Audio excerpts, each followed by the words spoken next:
राधे राधे प्यारे साथियों, प्रद्योत गुरुकुल में आपका हार्दिक स्वागत है।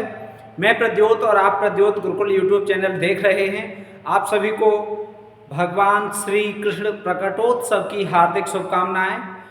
बांके बिहारी आप सब पर कृपा करें, कान्हा जी आप सब पर कृपा करें। आज उनका जन्म दिवस है, प्रकटोत्सव दिवस है, तो आज बहुत खुशी का दिन है। आज हम आपके लिए क्लास लेकर आए हैं। चलिए, तो आज की क्लास हम पहले तो आपको छोटी सी क्लास ये देने के लिए आए हैं। इस छोटी सी क्लास में पिछले बार हमने आपको एक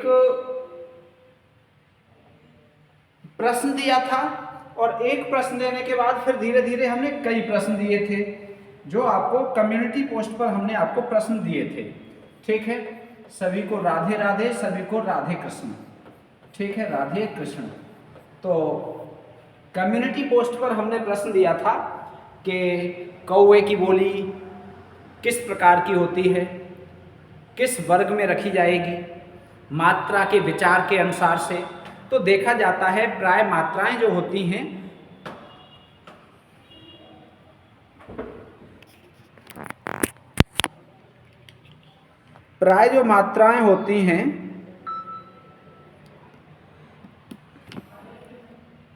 ये लो, सही दिख रहा है।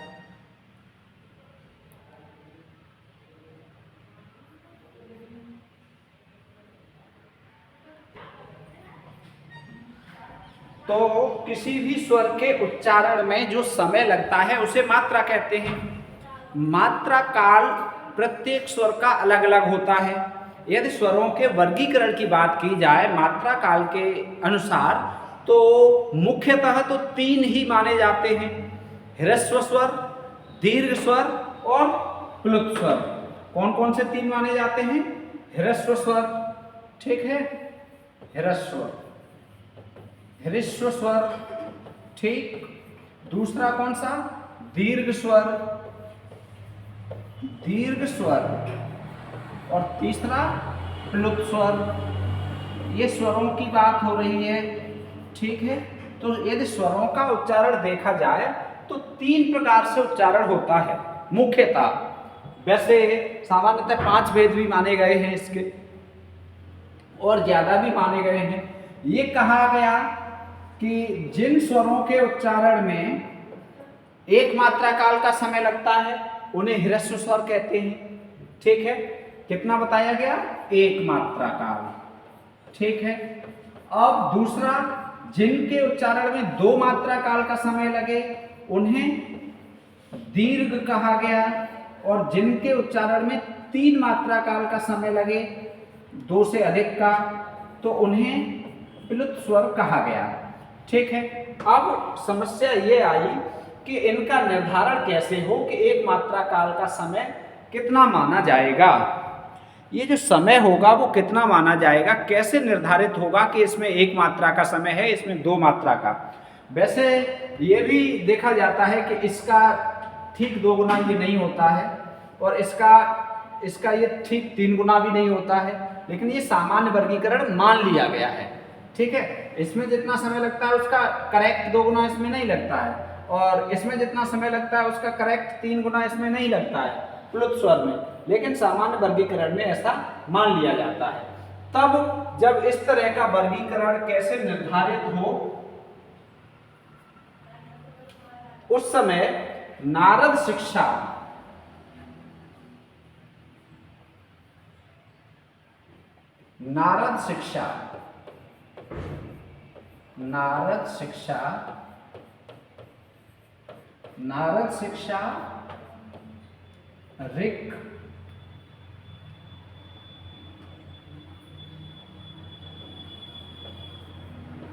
ऋक् प्रातिशाख्य, ठीक है।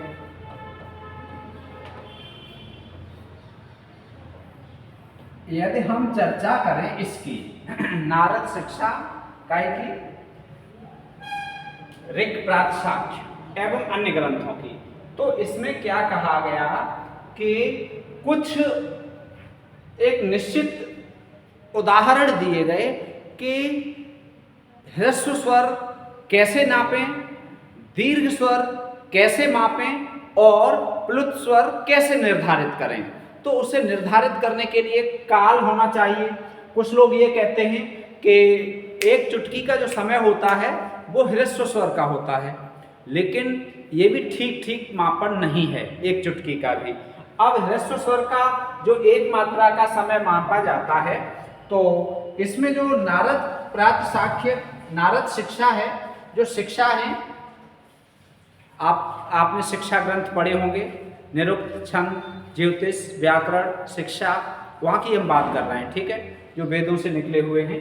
तो नारद शिक्षा में जो बात कही गई है वो ये कही गई है कि ह्रस्व स्वर उसे माना जाएगा जिसके उच्चारण में ह्रस्व स्वर किसे माना जाएगा? जिसके उच्चारण में आंख की झपक के बराबर समय लगे, आंख की झपक, ठीक है। इस पर हम इसलिए टॉपिक पर बात कर रहे हैं कि बहुत कमेंट आए कि सर हमारी समझ में नहीं आता कि ये ह्रस्व स्वर कैसे है, ये ह्रस्व स्वर कैसे है, आंख की झपक ह्रस्व स्वर कैसे है। वो इसलिए कि प्राकृतिक रूप से आंख को झपकने में, आंख के पलकों को झपकने में जितना समय लगता है उसी समय को ह्रस्व स्वर कहा गया। मतलब उसी समय को एक मात्रा का समय माना गया और उसी समय में ह्रस्व स्वर उच्चारित हुए, या उच्चारण उनका जितना होता है, उच्चारण में समय एक आंख की झपक के बराबर लगता है। पलक झपकना, जिसे पलक झपकना कहते हैं। इसका दूसरा उदाहरण भी दिया गया, बिजली की चमक। जो बिजली की चमक होती है, एक बार में जब बिजली कड़कती है तो उस चमक के समय जो समय लगता है बहुत कम, एक क्षण का समय लगता है, उसे एक मात्रा कहा जाता है और एक मात्रा का समय ह्रस्व स्वर में लगता है, ठीक है। आंख यहाँ पर प्राकृतिक रूप से बात हो रही है, कृत्रिम रूप से नहीं। आंख को आप अपने हाथ अपनी इच्छा अनुसार नहीं चलाएंगे, प्रकृति रूप से जो आंख चलती है उसकी झपक क्या होती है? ह्रस्व स्वर होती है, अर्थात ह्रस्व स्वर के उच्चारण में इतना समय लगता है। तीसरी बात आई यहाँ पर नीलकंठ की बोली की, ठीक है। दो बातें हमने यहाँ नोट करा दी आपको। तीसरी बात काय की आई? नीलकंठ की बोली, ठीक है। तो नीलकंठ की बोली, नीलकंठ जो पक्षी होता है, आपने दशहरा को सुना होगा, नीलकंठ जिसका कंठ नीला होता है, और दशहरा को उसका दर्शन शुभ माना जाता है, जेठ महीने के दशहरा को।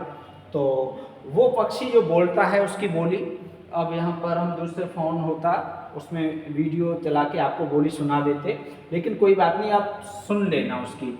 इन सब के उच्चारण में जितना समय लगता है उसे एक मात्रा काल कहा गया। क्या कहा गया? एक मात्रा काल। और एक मात्रा काल ह्रस्व स्वर के उच्चारण में लगता है। और ह्रस्व स्वर होते कौन कौन से हैं ये आपको पता है, ये बताने की जरूरत नहीं है। जैसे अ, ए, ओ, ठीक है, और रे, ये ह्रस्व स्वर है, ठीक। अब इनके उच्चारण में जो समय लगेगा आंख की झपक के बराबर लगेगा, बिजली की चमक के बराबर लगेगा और नीलकंठ की बोली के बराबर लगेगा, अर्थात इस समय को एक मात्रा काल कहा गया। अब इसके बाद जिसके उच्चारण में इससे ज्यादा समय लगेगा उसे दो मात्रा काल कहा गया मुख्य रूप से, ठीक है। तो कहा गया कि जो दो मात्रा काल का निर्धारण किया जाए वो कौवे की बोली से किया जाए। कैसे किया जाए? कौवा, कांव कांव जो करता है, कौवे की बोली दीर्घ स्वर के उच्चारण के बराबर समय लेती है। मतलब कौवा जितनी देर में बोलता है उतनी देर में दीर्घ स्वर बोला जाए। जैसे कांव कांव, ऐसे आ, ई, ये दीर्घ स्वर हो गए। अब जैसे बिजली, आंख की झपक जितनी देर लग रही है उतनी देर में अ, ई, ओ, मतलब इनके उच्चारण में बहुत कम समय, उससे ज़्यादा इसके उच्चारण में समय, और उससे भी ज़्यादा प्लुत स्वर के उच्चारण में समय लगता है 3 मात्रा का। इसलिए प्राचीन काल में प्लुत स्वर के लिए जैसे ओ और 3 इस तरह से ओम बनाया जाता था, ओम लिखते समय 3 बनाया जाता था, ठीक है। अब प्लुत स्वर का उच्चारण किसके बराबर माना गया? ठीक है, तो प्लुत स्वर का उच्चारण मोर की एक बोली, काय की बोली? मोर की बोली प्लुत स्वर के बराबर मानी गई है। मोर की बोली, ठीक है। अब मोर बोलता है, ठीक है, मोर बोलता है। मोर तो आप सबने बोलते हुए सुना ही होगा। मोर बहुत देर तक बोलता है, पियू पियू, ठीक है, लंबी बोली। तो ये क्या है? मोर। अब ये कौवे की। अब एक प्रश्न ये आता है कि इन तीनों की बोली किस पक्षी की आवाज में आती है? तो इन तीनों की जो बोली होती है, ये 3 स्वर हो गए। इन तीनों की बोली जो होती है किस पक्षी की आवाज में आती है? तो वो होता है मुर्गा। वो कौन होता है? मुर्गा। मुर्गा की बोली में ह्रस्व, ठीक है, मुर्गा की बोली में ह्रस्व स्वर के समान समय भी लगता है और दीर्घ के समान समय भी होता है और प्लुत के समान भी होता है, ठीक है। ये कैसे होता है? तो आपने मुर्गा की बोली सुनी होगी, नहीं सुनी होगी तो आप सुन लेना। कुकुड़ू कू, कुकुड़ू कू, लंबी बोली होती है, देर लगती है। अब यहाँ एक बात और आएगी, एक प्रश्न और आता है। वो प्रश्न क्या आता है कि ये तो हो गए स्वर, ठीक है। इन स्वरों में अ ए ओ रे हो गया। दीर्घ स्वर में कौन से स्वर होते हैं? आ ई उ ए ऐ ओ औ, ठीक है, ये स्वर होंगे। प्लुत स्वर में कोई भी स्वर जो देर तक बोला जाए, जैसे ऐसे भी कह सकते हैं, जैसे हमने लिखा यहाँ राम, हे राम, ठीक है। तो आ का उच्चारण बहुत देर तक किया तो ये प्लुत हो गया। इस तरह का चिन्ह बनेगा या इस तरह का बनेगा चिन्ह। अब बात आती है व्यंजन की, ठीक है, ये स्वर हो गए। अब स्वरों के बाद जब हम व्यंजन की बात करेंगे तो जो व्यंजन होता है, व्यंजन है, इसके उच्चारण में ह्रस्व स्वर का आधा समय लगता है। कितना समय लगता है? यह ह्रस्व स्वर का आधा, ह्रस्व धन अर्ध, ह्रस्वार्ध, ठीक है। ह्रस्व स्वर का आधा समय लगता है व्यंजन के उच्चारण में। अभी बीटीसी का एग्जाम हुआ था, उसमें भी ये प्रश्न आया था कि व्यंजनों के उच्चारण में कितना समय लगता है। सामान्य रूप से हम व्यंजन उच्चारित नहीं कर सकते। जैसे व्यंजन कौन से होते हैं? मान लीजिए ये है क, ये ख, ठीक है, इनमें हलंत लगा हुआ है च।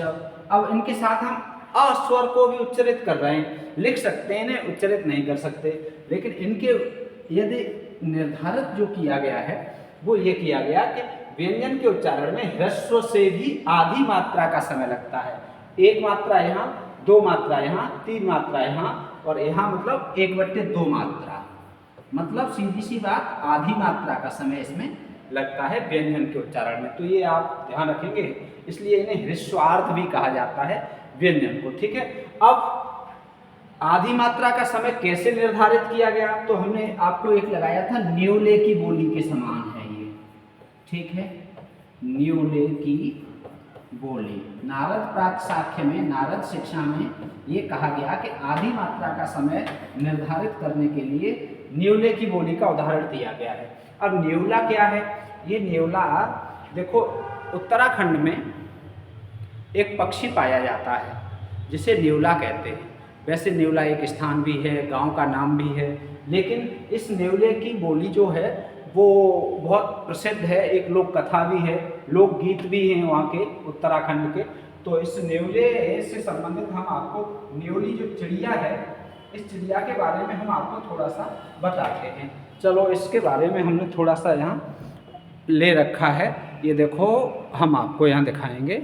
ये है, दिख रहा है आपको, न्योली चिड़िया से जुड़ी कुमाऊनी लोक कथा। ये चिड़िया आपको दिखाई दे रही है, ये न्योली चिड़िया है। इसके उच्चारण में जो समय लगता है वो ह्रस्वार्ध का होता है। और इससे संबंधित एक बहुत ही रोचक कथा भी है। ये देखो, पहाड़ की बाखलियों के आसपास इन दिनों न्योली चिड़िया का बोलना खूब सुनाई देना शुरू हो गया। उदासी, करुणा और बिरह जैसे शब्दों का पर्याय है न्योली की आवाज़। मतलब उदासी का पर्याय है, बिरह का पर्याय है और करुणा का। न्योली अक्सर अकेले चलने वाली एक ऐसी चिड़िया जिसके बोल पहाड़ की हर औरत के लिए दुनिया के सबसे मधुर संगीत हैं। पहाड़ की औरतों के लिए क्या है? न्योले के बारे में पहाड़ में कुछ इस तरह कहा जाता है कि न्योली 12 मास कफू बासो जेठ। लोक की न्योली के विषय में कहा जाता है कि वह अपने बोल में कोहू कोहू कोहू यानी कौन है ऐसे पूछती है, कोहू कोहू बोलती है, जिसका अर्थ है कौन है। कहते हैं कि पहाड़ के किसी गांव में दो भाई बहन हुआ करते थे। दोनों के बीच खूब प्रेम था। एक दिन बहन की शादी हो गई। दुर्गुण के समय बहन के साथ उसके ससुराल में जाने को भाई खूब रोने लगा। तब उसकी माँ ने कहा, अभी तो साल में खूब तीज त्यौहार आएंगे, तेरी दीदी गले में चरेऊ पहनकर और मांग में सिंदूर लगाए हमारे घर आएगी। पहला त्यौहार आया पर दीदी ना आई। माँ ने अपने बेटे को किसी तरह समझा दिया। दूसरा त्यौहार आया, दीदी ना आई। माँ ने भाई को फिर किसी तरह समझा दिया, पर जब तीसरा त्यौहार पर दीदी ना आई तो भाई को संभालना माँ के बस की बात नहीं रही। अगले दिन ही वह अपना झोला झिमटा उठाकर भाई निकल पड़ा बहन के ससुराल जाने के लिए। ठीक है। ओहो बेचारा भाई गांव होता हुआ पहुंच गया घने जंगल में। रात अंधेरी हो गई और बेचारा रास्ता भटक गया। महीनों गांव जंगल भटकने के बाद किसी जंगल में मृत पाया गया। तभी से भाई न्योलीली चिड़िया के रूप में पहाड़ के घने जंगलों में बसता है और चैत बैसाख के महीने में गांव के आसपास की बाखलियों के पास आता है। जंगल में या गांव के आसपास जब भी वह चरेऊ पहने और मांग में सिंदूर लगाए किसी महिला को देखता है तो पूछता है, कोहू कोहू तुम कौन हो। ये देखो बहुत ही अच्छी लोक कथा है। हमने आपको ये लोक कथा भी सुना दी, ये भी बहुत आपको जानकारी की बात है।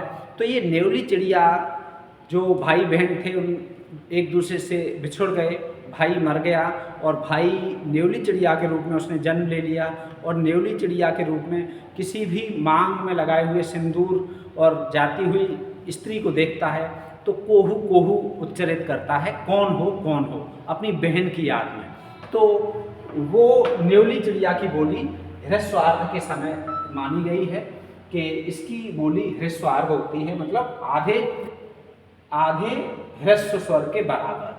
अब आप प्रश्न आएगा तो आप समझ गए होंगे, ह्रस्व स्वर में एक मात्रा का समय लगता है। एक मात्रा का निर्धारण आंख की झपक के समान माना जाता है, या बिजली की चमक का समय एक मात्रा का समय होता है, या नीलकंठ की बोली एक मात्रा का समय होता है। दीर्घ स्वर का समय 2 मात्रा माना गया। कौवे की बोली दीर्घ स्वर, कौवे की बोली में 2 मात्राओं का समय लगता है, इसलिए दीर्घ स्वर का उदाहरण है। प्लुत 3 मात्रा का समय है। मोर की बोली प्लुत स्वर की बोली का उदाहरण है, 2 से अधिक मात्राओं का समय लगता है। और मुर्गा की बोली में ह्रस्व, दीर्घ और प्लुत तीनों स्वरों के उदाहरण मिलते हैं। 1 मात्रा, 2 मात्रा और तीनों मात्राएं एक साथ मुर्गा उच्चारित करता है। और व्यंजन में आधी मात्रा का होता है। ह्रस्वार्ध का मतलब होता है आधी मात्रा। ठीक है, यहाँ चाहो तो लिख लेना आधी मात्रा। ठीक, आधी मात्रा का समय। व्यंजन में कितना समय लगता है? आधी मात्रा का समय। इसके उच्चारण के निर्धारण के लिए न्योली की बोली का उदाहरण दिया गया है नारद शिक्षा में। ठीक है, तो ये महत्वपूर्ण बातें हुई। टॉपिक तो बहुत छोटा था, लेकिन आपकी जानकारी के लिए आपके बार कमेंट आए, बार मैसेज आए कि सर मेरी समझ में नहीं आ रहा, हम कैसे माने कि कौवे की बोली दीर्घ है। काव काव काव जितना समय लगेगा उतना ही आ ई ऊ के उच्चारण में लगेगा। ठीक है, एक बार प्राकृतिक रूप से आंख झपकने में जितना समय लगेगा उतना ही ह्रस्व स्वर के उच्चारण में लगेगा। अर्थात ह्रस्व स्वर के उच्चारण के निर्धारण के लिए, समय निर्धारण के लिए कैसे निर्धारण किया जाता? उस समय ये घड़ी तो थी नहीं, न स्टॉप वॉच थी, न कोई वॉच थी इतना छोटा समय बता सकती। जब वेद लिखे गए, जब वेदों पर आधारित ग्रंथ लिखे गए, तब इतना छोटा समय बताने वाली कोई इकाई नहीं थी, इसलिए इकाई के रूप में ये समय माना गया। ठीक है, इकाई के जैसे आपने संचारी भाव पढ़े होंगे कि पानी के बुलबुले के समान होता है, तो मतलब एक क्षण के समान। ऐसे ही बिजली के चमक के समान होता है, ये भी उसमें पढ़ा होगा। के जो संचारी भाव होते हैं, व्यवचारी भाव, वो बिजली की चमक के समान होते हैं, आते हैं और चले जाते हैं। तो पहले समय नहीं था, सेकंड या उसका भी छोटा भाग नहीं था, बहुत छोटी छोटी घड़ियाँ नहीं थी, इसलिए इस तरह के उदाहरण देके इस मात्रा का निर्धारण किया गया। मतलब ये काल का निर्धारण है, समय का निर्धारण, ठीक है। ये काय का निर्धारण है? उच्चारण समय का। एक वर्ड के उच्चारण में जो समय लगता है उसे काल, उस काल को ही मात्रा कहते हैं। तो ये मात्रा का उच्चारण काल है और उच्चारण काल का निर्धारण इन उदाहरणों से किया गया है। ये उदाहरण इस मात्रा काल को प्रदर्शित कर रहे हैं और ये मात्रा काल इस स्वर के अंतर्गत आएगा। अर्थात इस तरह से ये प्रश्न बनते हैं और परीक्षाओं में कई बार आते हैं। आशा विश्वास है कि ये आपकी जो जिज्ञासा थी वो आपकी ज़रूर पूरी हो गई होगी, ठीक है। और आज की क्लास ये आपको अच्छी लगी है तो लाइक और शेयर अवश्य करें। मिलेंगे एक और अच्छी क्लास के साथ। राधे राधे। पुनः पुनः श्री कृष्ण प्रकटोत्सव की हार्दिक शुभकामनाएं। कान्हा जी आप पर कृपा करें, आपको सफलता दें। धन्यवाद, बहुत बहुत धन्यवाद।